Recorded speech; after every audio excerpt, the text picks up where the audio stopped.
नमस्कार, जय गुरुदेव। स्वागत है आप सभी का मेरे चैनल अमृतवाणी में। आज मैं अमृतवाणी में लेकर आई हूँ महाशक्ति की लोक यात्रा से लिया गया विषय समस्त संवेदनाओं का मूल मातृत्व। मातृत्व जीवन और जगत की समस्त संवेदनाओं एवं संभावना का मूल है। सृजन के सभी संवेदन इसी की उर्वरता में अंकुरित होते हैं। सृष्टि की सारी संभावनाएं यहीं से अपनी अभिव्यक्ति पाती हैं। यही वह परम पूर्णता है जिसके एक अंश से जगत का विस्तार हुआ है। इस सत्य को वैदिक ऋषियों ने एकांशहीन स्थिति जगत कहकर परिभाषित किया है। यह सृष्टि की कोख है जिससे जीवन के विविध रूप जन्मे हैं। दार्शनिकों ने इसी को जीवन और जगत के सभी अनिवार्य तत्वों को धारण और पोषण करने वाली मूल प्रकृति कहा है। यही ऋग्वेद में वर्णित आदि माता अदिति है, जो स्वयं अनादि अनंत और अविभाज्य रहते हुए भी सभी लोगों को जन्म और जीवन देती हैं। अंत में सब इसी में विलीन हो जाती हैं। विश्व ब्रह्मांड को संचालित करने वाली आदि शक्ति इसी मातृत्व का ही परिचय एवं पर्याय है। मातृत्व का बोध समस्त योग साधनाओं की चरम परिणति है। योग के विभिन्न तत्व और प्रकार, विधि और अनुशासन इसी परम पूर्णता को जानने और पाने के लिए है। चित्तवृत्ति निरोध से मातृत्व की चित्त शक्ति को प्रकाशित एवं प्रकट होती है।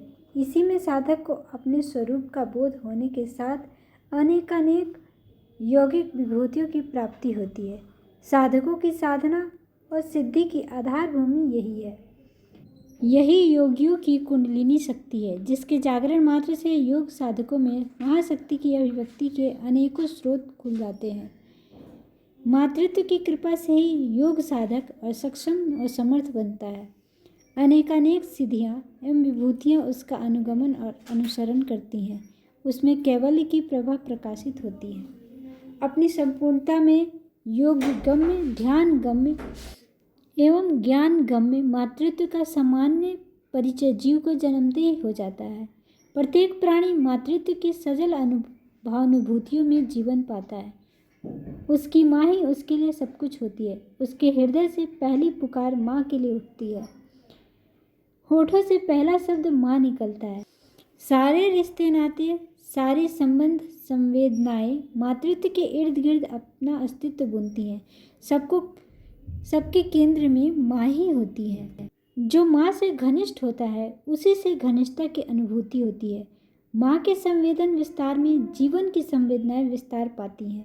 जन्म काल में केवल यही एक जीवन सत्य अपनी संपूर्ण तीव्रता में समूचे अस्तित्व में स्पंदित होता है। यह समझने में किसी को तनिक भी देर नहीं लगेगी कि प्रत्येक शिशु का जीवन मातृमय होता है। मातृत्व ही उसके लिए सुख, सुरक्षा, आनंद एवं प्रेम का पर्याय है। ये भावानुभूतियाँ अस्थायी नहीं रह पाती। जैसे जैसे जीवन चेतना बहिर्मुखी होती है, ये सैने विलीन होती जाती हैं। अहंता के सुदृढ़ होते ही वे संबंध संवेदनाएं दुर्बल होती जाती हैं, जो कभी माता के गर्भ में अपने जीवन को मजबूती से बांधे हुए थी। अहंता और बौद्धिकता जीवन को जन्म देने वाली माता से विछोह करा देती हैं। अंश स्वयं को परम पूर्ण समझने का दम पाल लेता है। विस्मृति की अचेतनता से जीवन चेतना बुरी तरह घिर जाती है। विद्या समस्ता सत्व देवी भेदा, स्त्रिया समस्ता सकला जगत सतु। अर्थात हे माता, विश्व की सारी विद्याएं एवं जगत की सारी स्त्रियां तुम्हारे ही अनुरूप है का सूत्र खो जाता है। मातृत्व से विलग होकर जीवन अनजान अंधेरों की भटकन में भटकने लगता है। इस भटकन से उबरने का एक ही उपाय है, मातृत्व के प्रति सच्ची अभिप्सा। जगत और जीवन को जन्म देने वाली माता के प्रति अविरल अनुराग, यही इस महायोग का प्रारंभ बिंदु है, जो जीवन की अपूर्णता को परम पूर्णता की ओर ले जाता है और अपनी चरम परिणति में उसे पूर्णता का वरदान देता है। वैदिक ऋषियों से लेकर महायोगी श्री अरविंद ने इसी पथ का अनुसरण किया। इस पथ पर चलकर ही वे पूर्णता के वरदान से लाभान्वित हुए। ऋग्वेद के अगणित मंत्रों के साथ श्री अरविंद के मंत्र काव्य सावित्री की अनेकानेक पंक्तियां इस समाधि सत्य की साक्षी हैं। महायोगी श्री अरविंद ने मंत्र काव्य सावित्री के तीसरे पर्व को भगवती श्री माता का पर्व कहा है। इसमें मातृत्व की बड़ी ही मार्मिक एवं अनुभूतिपूर्ण व्याख्या है। परम पूज्य गुरुदेव की अनुभूति भी कुछ ऐसी ही है। उन्होंने एक नहीं अनेक स्थानों पर कहा है कि मातृत्व की साधना ही जीवन को संस्कारित एवं परिष्कृत करती है। इसी से जीवन समर्थ एवं शक्तिवान बनता है। इस संबंध में उन्होंने समय समय पर कुछ विशेष बातें भी बताई हैं।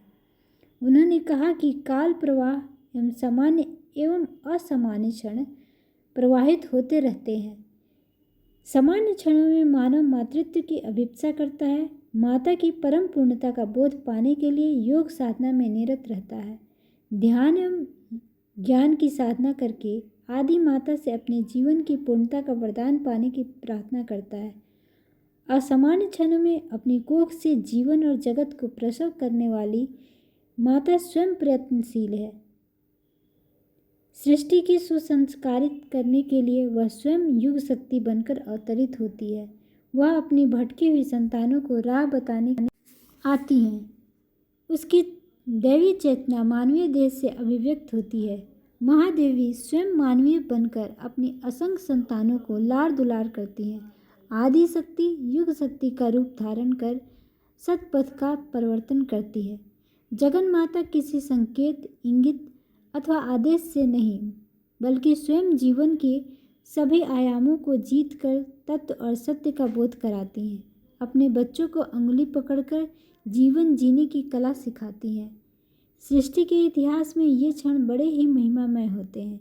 अगणित आकुल क्षणों की पुकार का उत्तर देने के लिए करुणामयी माता अवतार के लिए संकल्पित होती हैं। बड़ा ही भाग्यवान होता है वह देश, धरा का वह आंचल जिसे आदि जननी अपनी लीला भूमि के रूप में चुनती है। बड़े ही पुण्यशाली होते हैं वे लोग जो किसी भी रूप में उसके स्वजन एवं परिजन बनते हैं।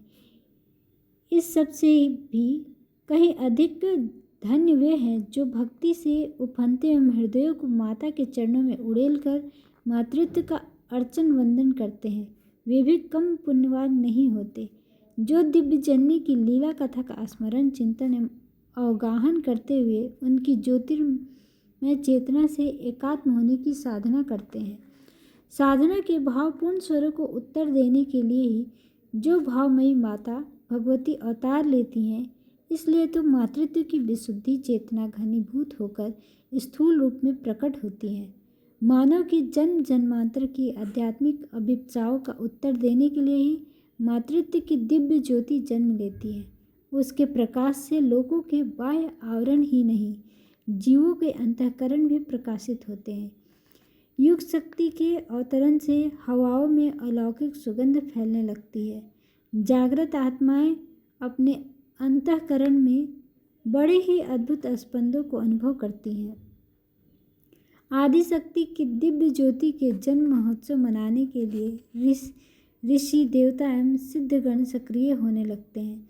सृष्टि की समस्त दिव्य शक्तियों में एक अनोखी चेतनता व्याप्त हो जाती है। आदि शक्ति के अवतरण वेला में कुछ ऐसा ही भासित हो रहा था।